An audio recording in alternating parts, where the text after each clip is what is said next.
प्रिय विद्यार्थियों, नमस्कार।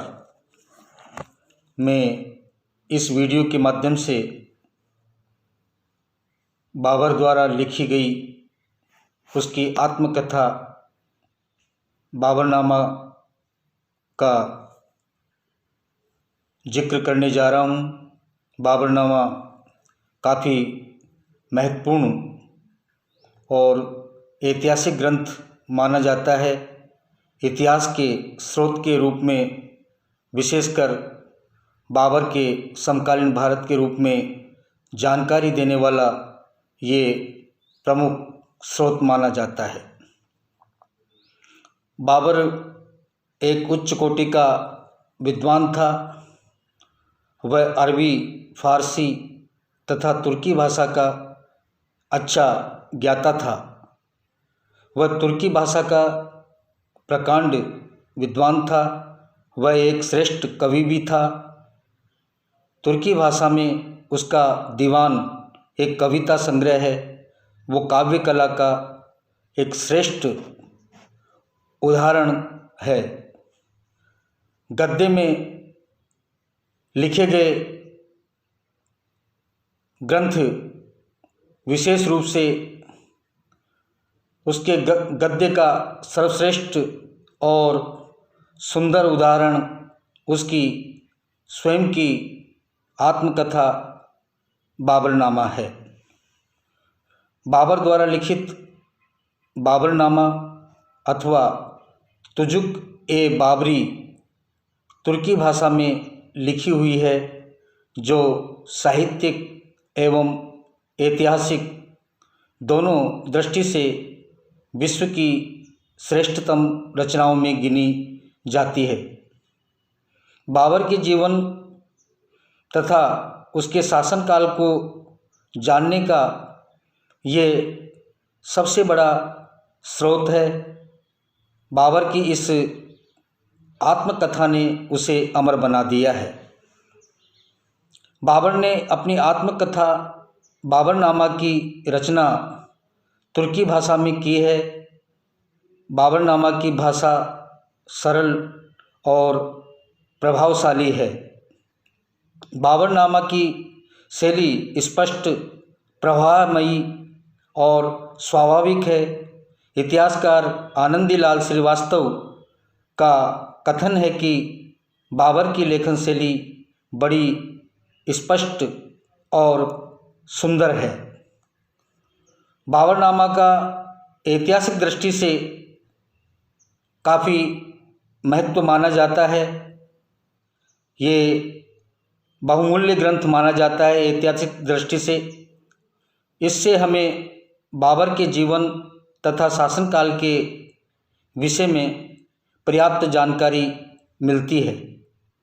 इस ग्रंथ से हमें बाबर के जीवन और उसके युद्धों का, उसकी चारित्रिक विशेषताओं का एवं त्रुटियों का, भारत की भौगोलिक परिस्थितियों का, यहाँ के पशु पक्षियों, नदी नालों और ऋतुओं का पता चलता है।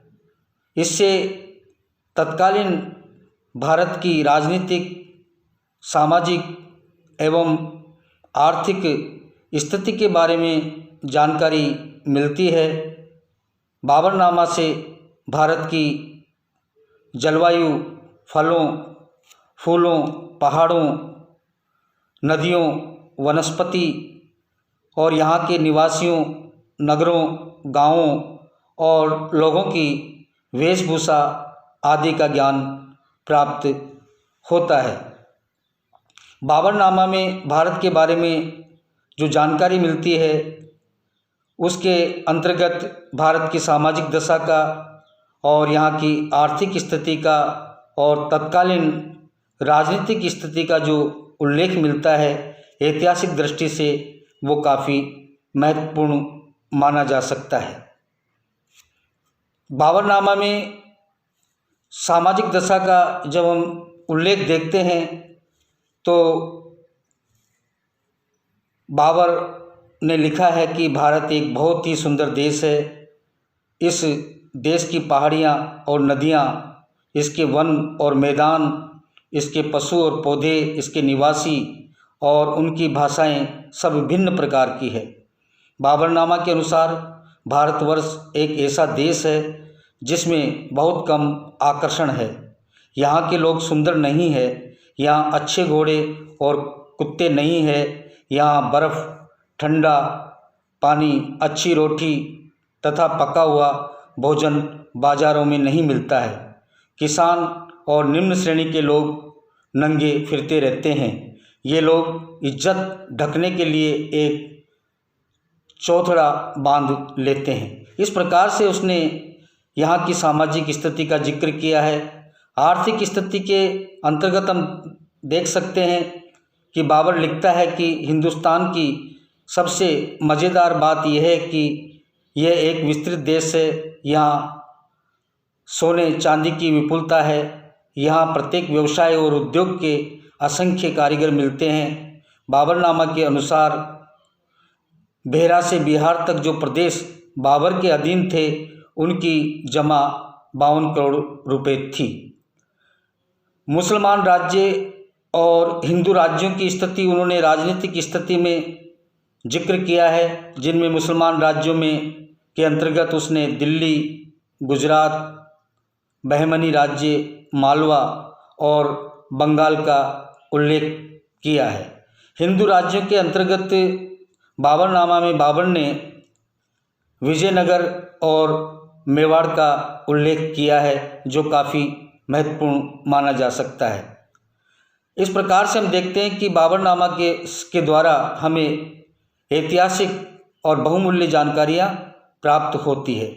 लेकिन हमें ये नहीं भूलना चाहिए कि बाबर ने जो बाबरनामा लिखा है उसमें कुछ त्रुटियां भी थी। उन त्रुटियों की जब हम चर्चा करते हैं तो सबसे पहले ये पाते हैं कि बाबरनामा में बाबर के 47 वर्ष तक तथा 10 साल के जीवन काल में से लगभग 18 वर्ष का ही वृत्तांत मिलता है।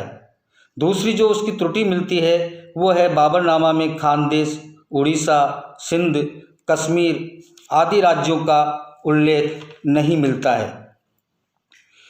बाबर ने भारत के निवासियों, उनके स्वभाव व चरित्र का जो वर्णन किया है वह भी एकांगी है।